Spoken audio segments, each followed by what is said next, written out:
Assalamualaikum warahmatullahi wabarakatuh.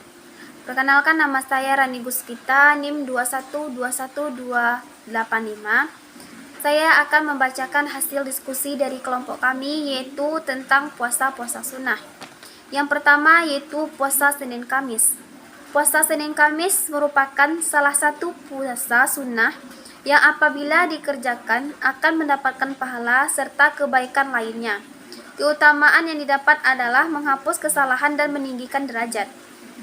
Dalilnya yaitu A'udzubillahi minasyaitonirrajim. Bismillahirrahmanirrahim.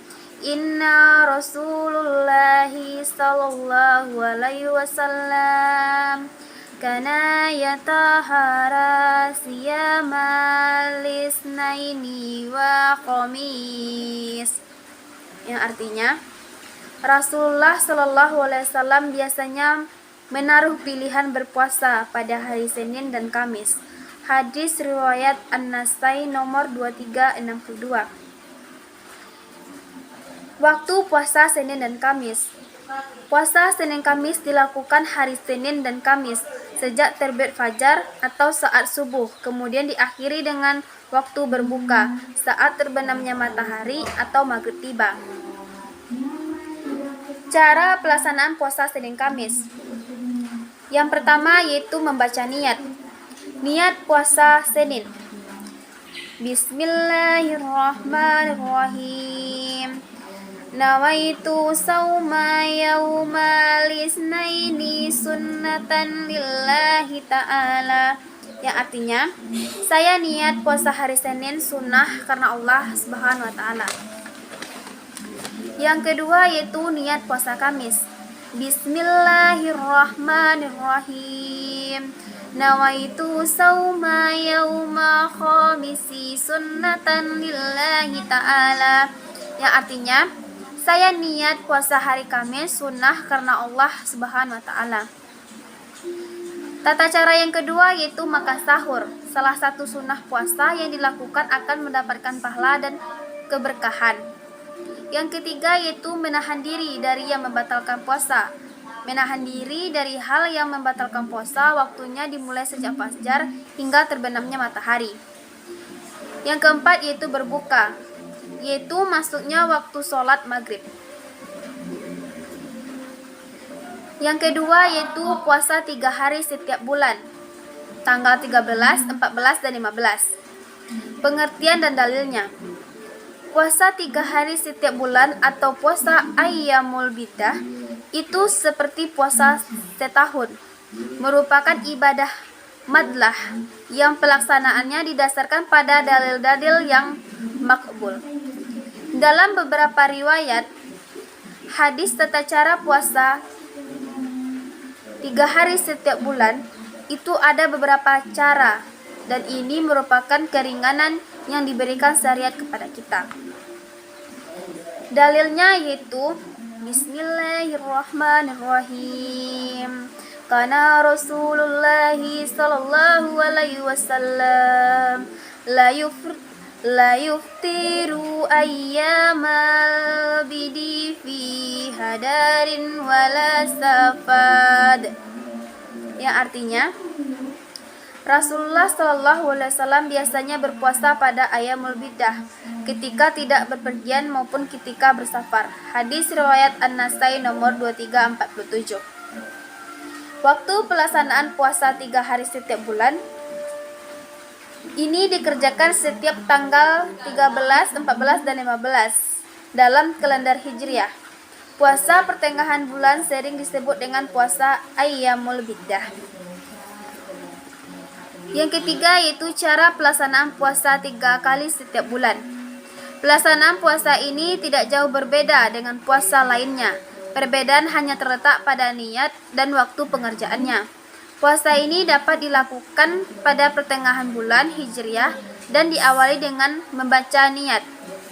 Niat puasa 3 kali setiap bulan yaitu Bismillahirrahmanirrahim. Nawaitu saumayyama biddi sunnatan lillahi ta'ala, yang artinya saya niat puasa Ayyamul Biddah sunnah karena Allah Subhanahu wa taala. Niat ini bisa diucapkan dengan lisan maupun dalam hati. Selain itu, puasa Ayyamul Biddah juga diajarkan untuk tidak dilakukan saat sedang berpergian. Yang ketiga yaitu puasa 6 hari Syawal. Puasa Syawal adalah ibadah puasa sunnah yang dilakukan selama 6 hari berturut-turut di bulan Syawal. Keutamaan puasa Syawal dapat menyempurnakan puasa Ramadan yang sudah dituaikan sebulan penuh. Dalilnya yaitu Bismillahirrahmanirrahim. Man shoma Ramadana summa atba'ahu sinna min sawalin kana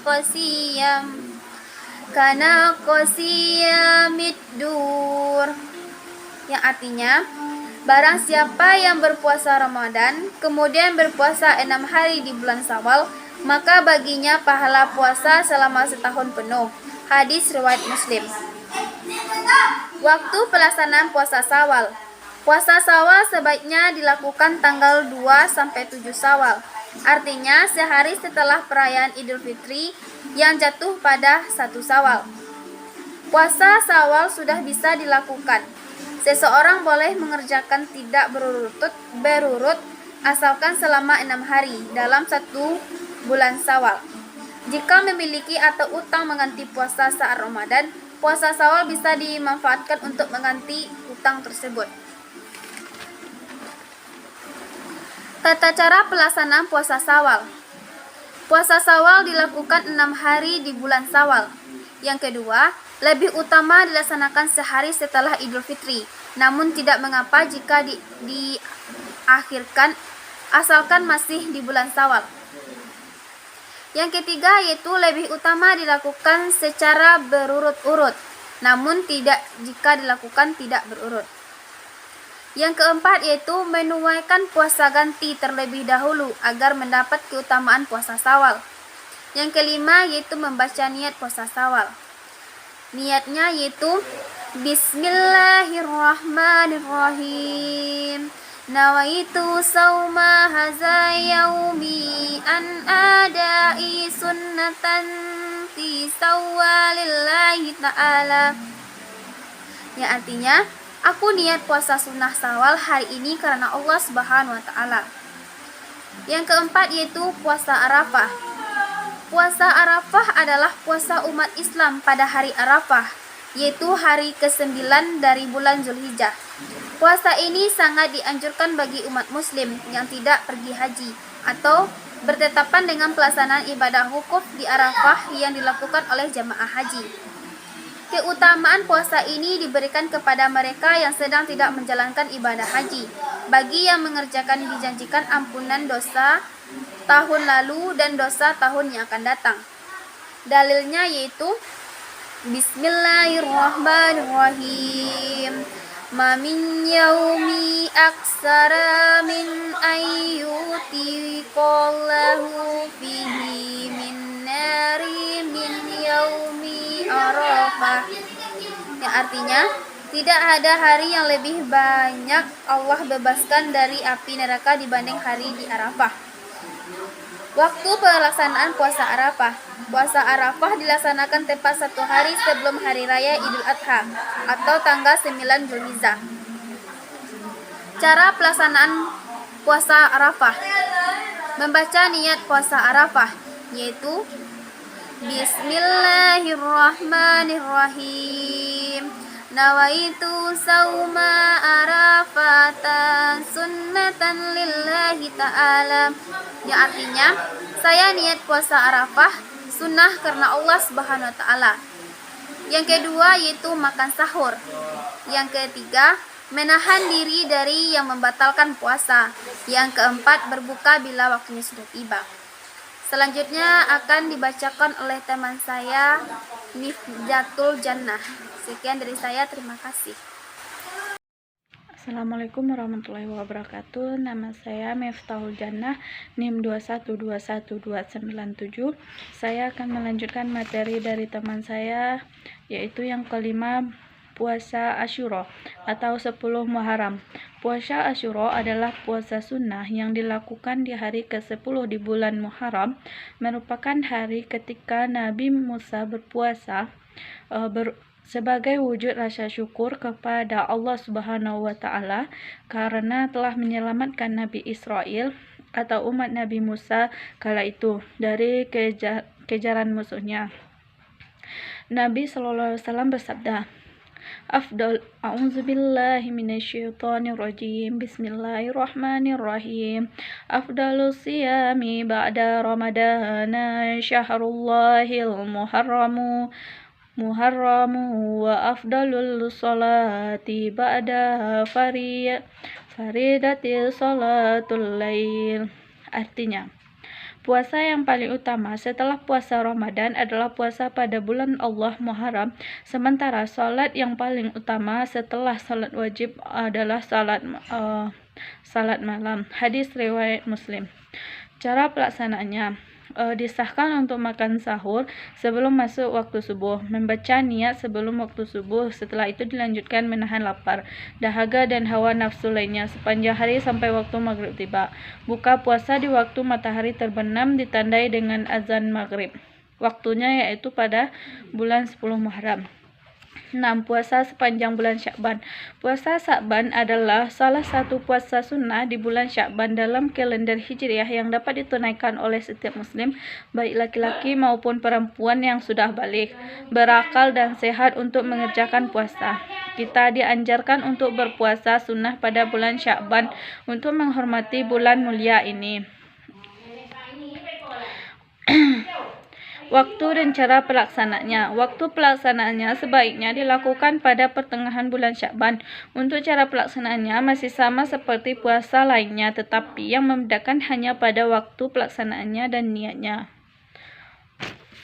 Yang ke-7 yaitu puasa Nabi Daud. Puasa Daud ini adalah puasa yang dilakukan oleh Nabi Daud secara selang-seling, yaitu 1 hari puasa dan 1 hari berbuka.